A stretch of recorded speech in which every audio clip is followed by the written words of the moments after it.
뭐 북한으로 가라 이렇게 하시는 말도 있는데요. 근데 뭐 절대로 안 가요. 그 북한은. 왜냐면 스타벅스가 없으니까. 예, 스타벅스 아이폰도 없어요. 못 쓰니까. 이거 다 읽어보셨어요? 예, 대충 읽어봤어요.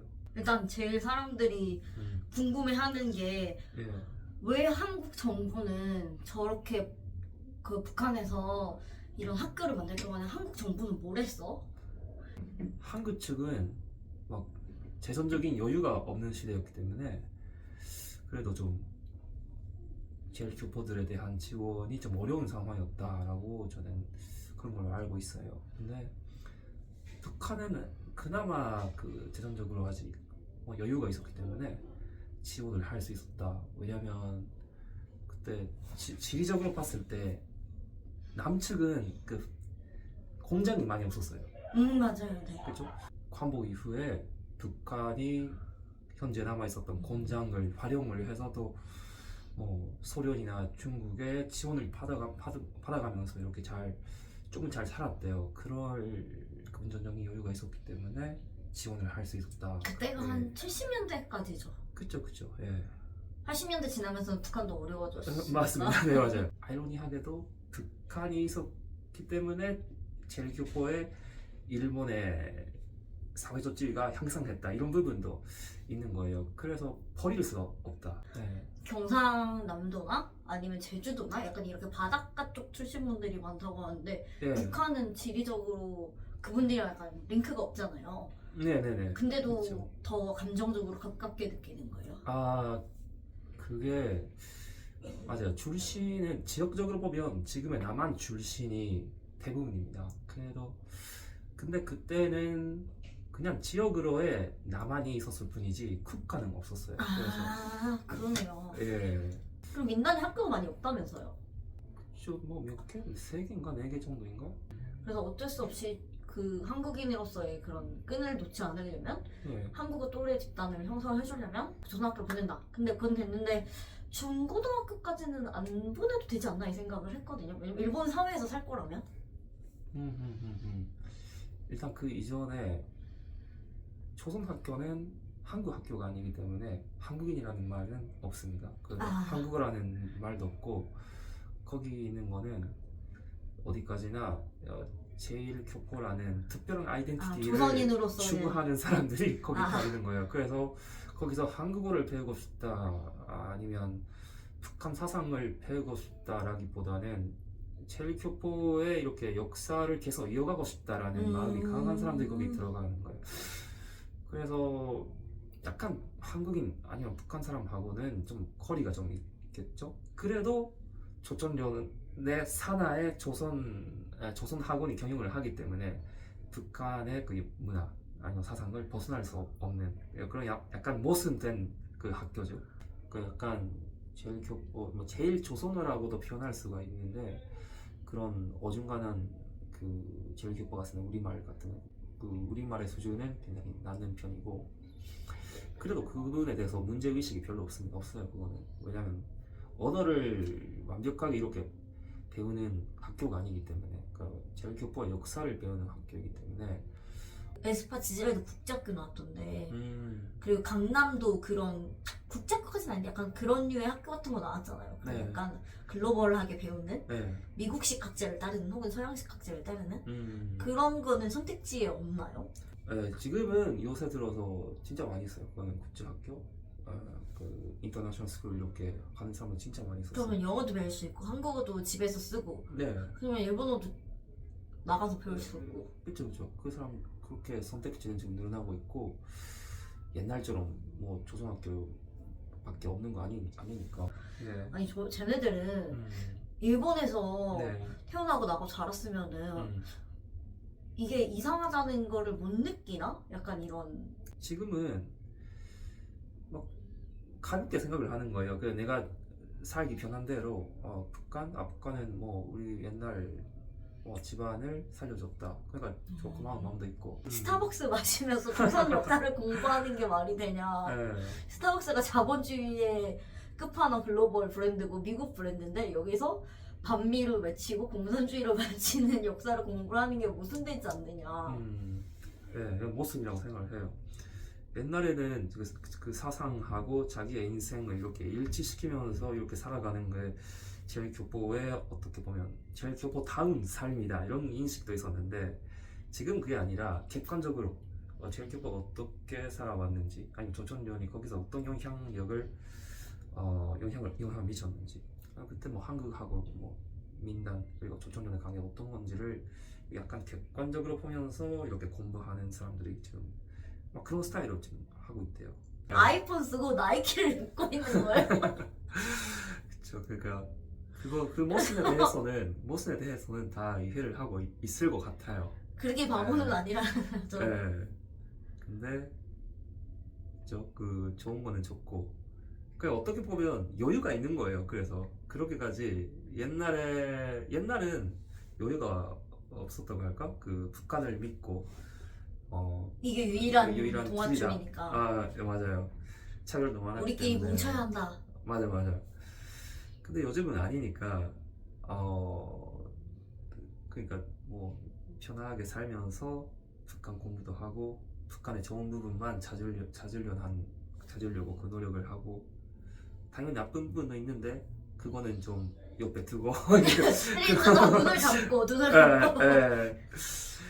나쁜 부분도 있는데 좋은 부분도 있지 않을까라는 그 밸런스로 균형을 잡으면서 이어가고 있는 것 같아요. 일본 학교를 나오면 그냥 자동으로 고졸이잖아요. 근데 그쵸? 네. 조선 학교를 나오면 자동으로 고졸이 아니라 내가 시험을 따로 봐서 네. 따야 되는군요. 네. 근데 대학마다 좀 달라요. 대학의 그 규칙이 우리 대학이 고등학교 졸업이라고 인정을 하는지 않은 그 응시 자격을 부여한다 이런 거 문구도 좀 있잖아요. 네. 그러니까 조선학교 졸업을 간 이 학생은 일단 조선의 고급 졸업을 했다. 그냥 인정을 해주자. 이런 규칙으로 이렇게 하는 대학도 많이 있어요. 시위를 막 하더라고요. 조선 학교도 무상 교육 해줘라. 조선 학교도 고등학교를 인정해주고 조선 학교 차별하지 마라. 라고 시위를 이렇게 하더라고요. 이렇게 모여서. 네. 미국계 국제학교는 인정을 해주는데 왜 우리는 안 해줘? 약간 이런 거잖아요. 그래서 그 부분은 어디까지나 역시 북한하고의 연계성이 있기 때문에 그거는 어렵다고 생각을 해요. 저도 어려운 것 같아요. 그 공감대가 있어야 그게 투입이 가능한다고 생각하는데 그게 어렵죠. 네. 일본 사회에서 북한 하면은 납북자 네. 그리고 그런 핵 김정은 독재 이런 게 막 생각나는데 이 사람이 초등학교까지는 뭐 그럴 수 있다고 생각하는데 고등학교 이상부터는 약간 와 이거는 이 사람은 약간 머리가 크고 북한 학교를 다녔으면 이 사람 북한 사람인데 안 뽑고 싶다 이럴 거 아니에요. 예. 그래서 조선 학교 아니면 조선 대학교 그런 이력서에 적혀 있으면 기피하는 사람들은 뭐 당연히 있는데 근데 그것보다도 뭐 민족심이 강한 사람들은 아무렇지도 않게 살아가고 있더라고요. 일본에서. 근데 뭐 그게 궁금했어요. 네. 그 조선대까지 나오면 대부분 조총련에 취업을 한다고 하더라고요. 한 60%는 조총련으로 다시 들어간다. 간부 활동을 하거나 뭐 네. 그런 쪽으로 행사를 한다거나 이렇게 들어가고 난 나머지는 자영업을 하거나 가업을 이어받는다.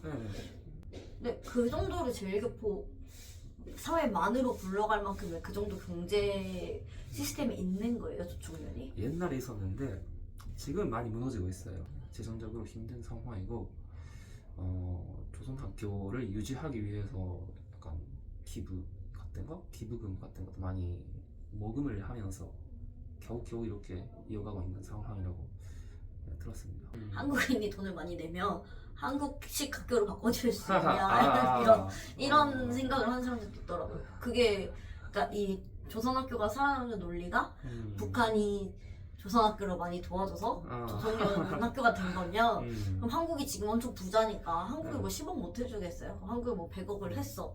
그러면은 한국 학교가 될 수 있는 거예요?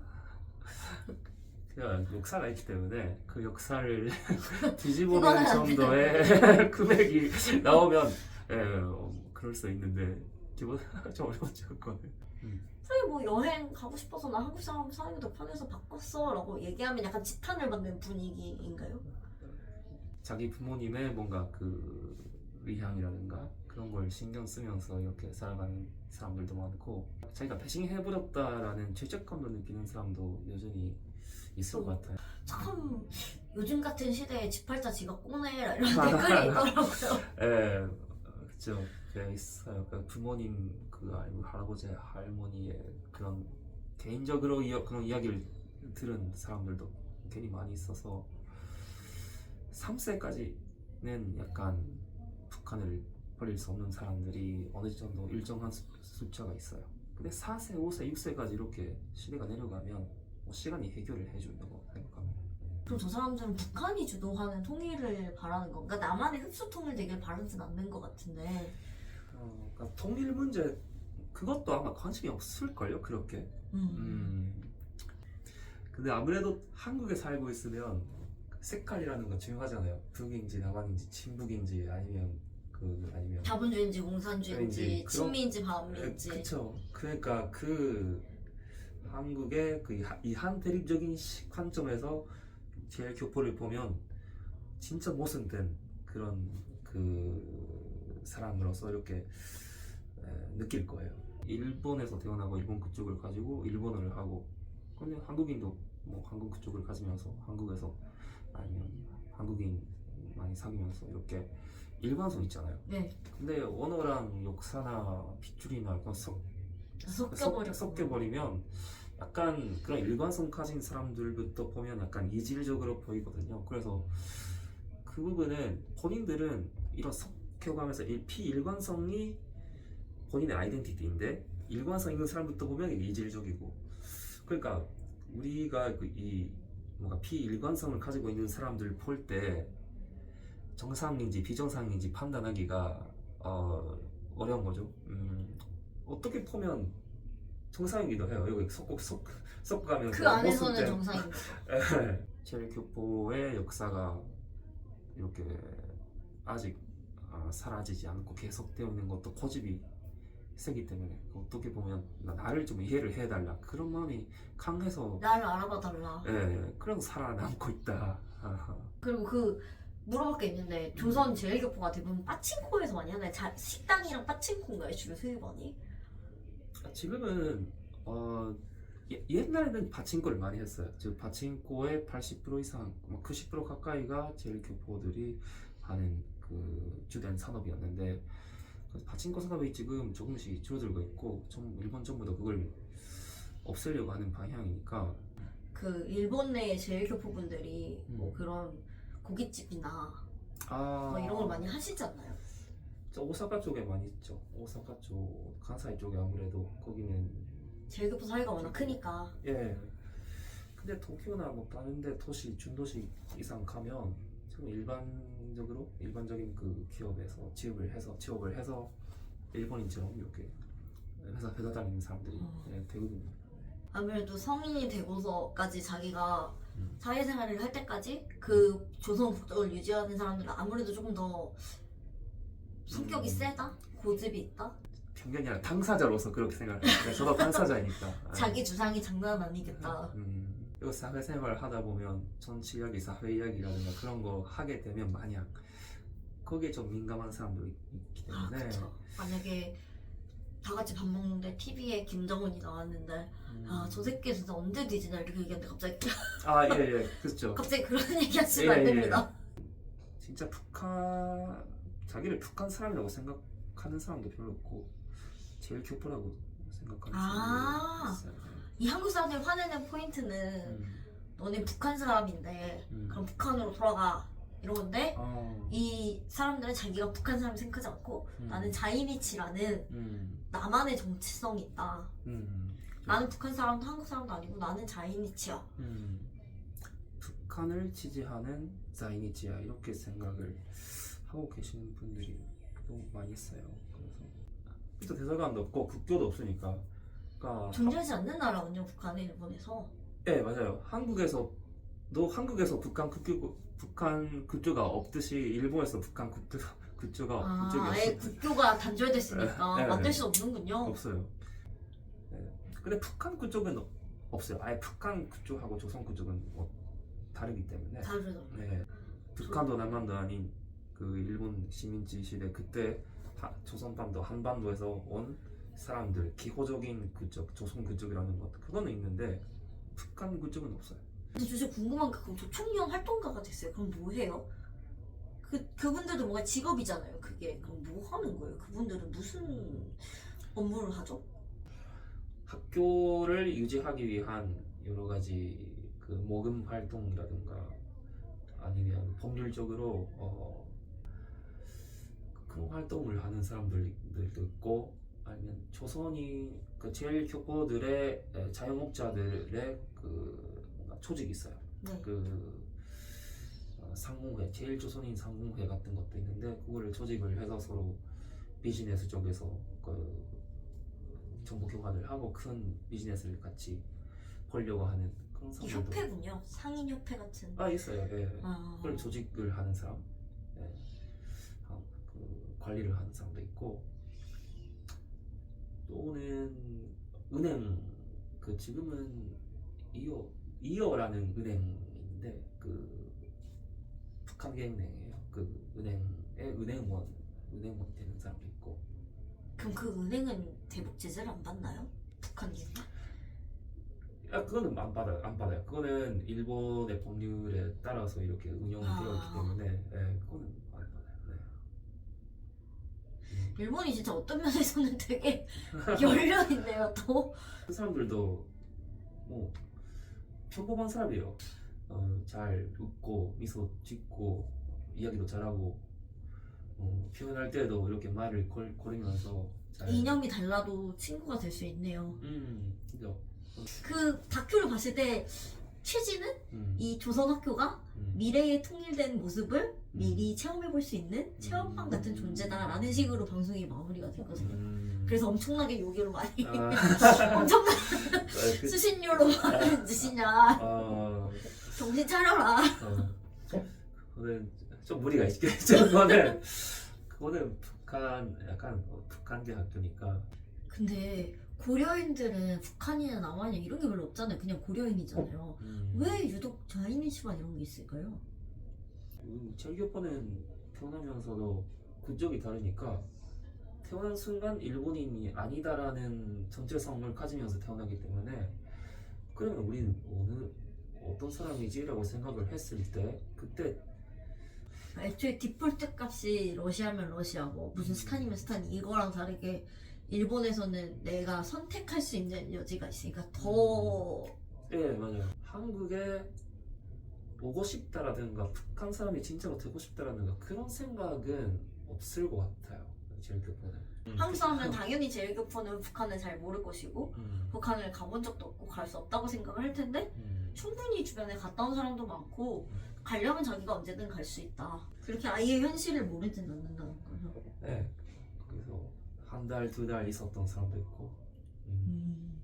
무슨 비자로 있는 거야? 아, 북한 국적이 되는구나. 북한 그죠 비자는 없이 북한 그죠 그 여권 그러네요. 발급받아서 수입국이 아니니까 비자라고 될 수가 없네요. 중국에 조선족이 많이 살고 있는 신림성? 네, 그게 마지막 남았어요. 내가 죽기 전에 한 번 꼭 가면 완성이 돼요. 제가 오늘이라도 갈 수 있잖아요. 네, 맞아요. 비행기 티켓만큼 죽기 전에 한 번이라고 하기엔 너무 가까운 거 아니에요? 2시간 정도 걸리지 않나요? 네. 그래서 지금 그런 식으로 중국 해서 비자만 받으면 바로 갈 수 있는 거 아니에요? 맞아요. 그래서 약간 그 동북아시아를 이렇게 한번 가보세요. 경험을 해보려고 지금. 카자흐스탄도 가보세요. 카자흐스탄도 거기도 많이 약간 고려인들이 많이 계시니까 한 번쯤 가고 싶어요. 그쪽에서도. 그 블라디보스토크 갔을 때 그런 거 있잖아요. 강제 이주, 연해주 강제 이주 기념비? 뭐 이런 것도 있고 거기도 약간 아무래도 한국이랑 가까우니까 그게 많잖아요. 연해주 이쪽에. 예. 그래서 거기도 되게 중국인, 한국인도 되게 많고 그렇더라고요. 가보고 싶네.